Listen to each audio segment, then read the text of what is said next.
Jadi ibadah itu bisa berbeda-beda melihat kondisi, waktu, tempat, dan keadaan. Puasa lagi dia, lagi puasa dia baca Quran, wah itu naik lagi itu. Sama seperti sholat. Sholat itu luar biasa istimewanya. Tapi kalau sholat itu dilakukan di masjid, itu beda lagi. Kita sholat di rumah istimewa, sholat subuh sendiri, sholat subuh sendirian di rumah luar biasa, istimewa, bagus. Tapi kalau dilakukan di masjid, naik lagi. Kenapa? Karena tempatnya beda. Apalagi masjidnya Masjidil Haram, wah naik lagi. Masjid Nabawi naik berapa? 1000. Sholatu fi masjidi hadza khairu min alfi shalah mimma siwa. Sholat di masjidku ini lebih baik daripada 1000. Jadi lokasi tempat berubah. Sholatnya di Masjidil Haram Mekah naik lagi menjadi apa? Mi'atu alf, 100.000. Padahal sholatnya sama, tapi berubah-berubah itu. Jadi kondisi tempat itu juga berpengaruh. Masjidil Aqsa 500, seperti 500 sholat. Jadi ibadah itu bernilai berubah ketika melihat tempat. Jadi bisa berpengaruh tempat itu. Ustaz, bagaimana kalau saya ibadah berpengaruh apa tidak di tempat maksiat? Pengaruh juga. Misalkan orang lagi pada ngomongin orang, atau lagi maksiat, atau lagi pada mabuk, dia ibadah, itu juga berpengaruh. Makanya mungkin ada hadis, tapi hadis sedikit lemah. Man tamassaka bisunnati inda fasadi ummati, ada pengaruh juga.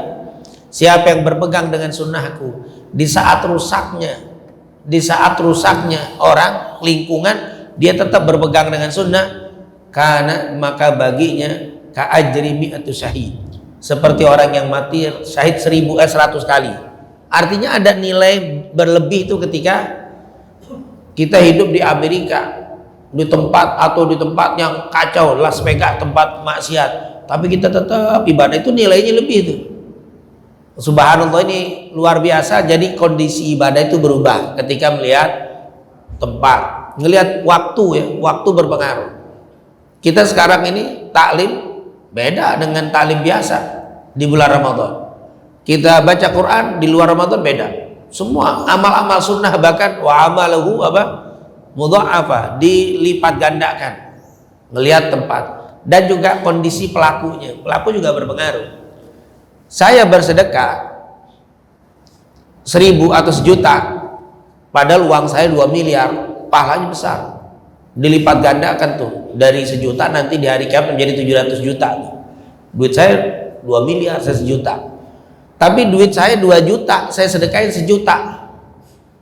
Gede mana pahalanya?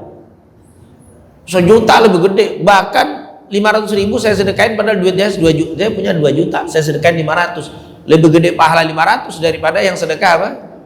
Karena kondisinya beda.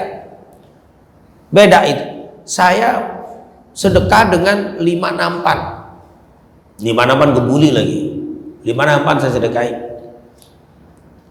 Satu lagi, ada orang sedekah setengah piring nasi putih plus cuma tempe setengah, itu nampannya sama daging lengkap, bisa gedean setengah nampan tuh, setengah piring. Kenapa?